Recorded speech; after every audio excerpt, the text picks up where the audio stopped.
Are you applying for a Canada study visa?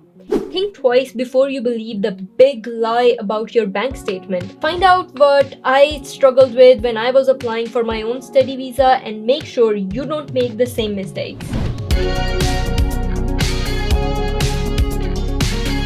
A lot of the consultants have been telling people that having an amount equal to 20,000 Canadian dollars will guarantee you a study permit. So what do people do? They sell their house, they sell their car, they take out a loan, they ask for money from anybody who would give them, and even sell their kidney to a shady doctor to get the $20,000 in their account. Now they have a valid admission offer, they submit all the legal paperwork, the offer is from a designated learning institute, which is a requirement for the study permit. So once they submit all that paperwork in a legal format, what happens? Rejected.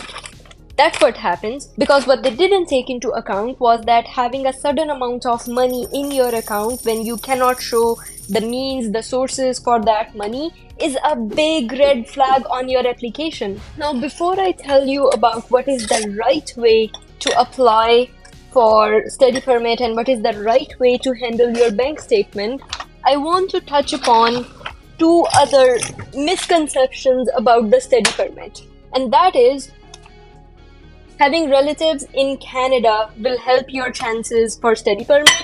It won't. And that having a valid admissions letter from any designated learning institute is enough. It's not. In fact, the top two reasons study permit applications get rejected are: 1.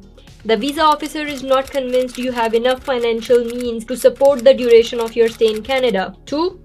The visa officer is not convinced you will leave Canada at the end of your study permit period.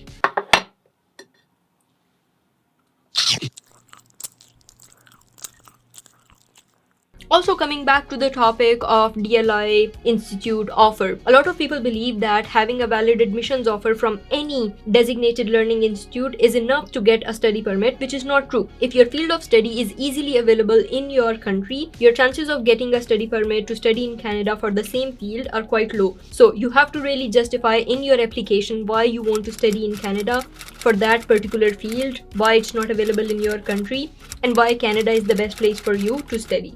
Now, here are a few things you can do to increase your chances of getting accepted for a study permit. First things first, if you can gather up 20,000 Canadian dollars, then apply through Student Direct Stream if it is available for your country. Student Direct Stream basically asks you to have a guaranteed investment certificate. Here's how it works. You put the 20,000 Canadian dollars into your own account, sort of. It's called a guaranteed investment certificates.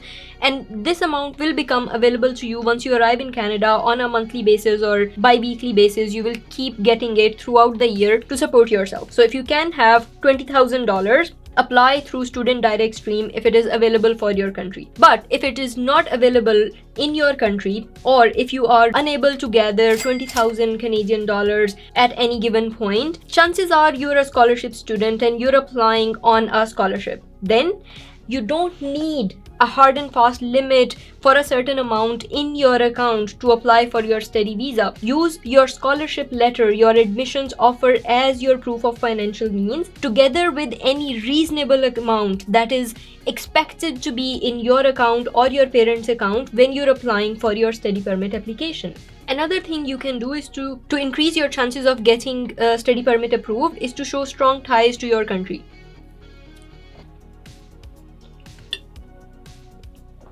Here's how you do that. You show your assets. You mention that your friends and family live in the country and you plan on returning to the same country after finishing your studies.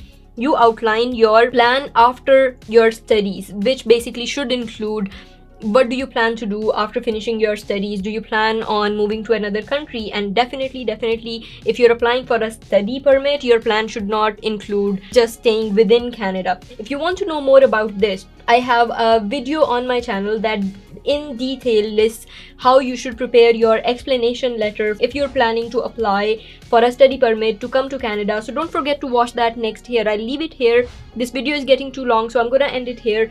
Go watch that, check how you should prepare your explanation letter for increasing your chances of getting accepted for a study permit, and I'll see you in that one.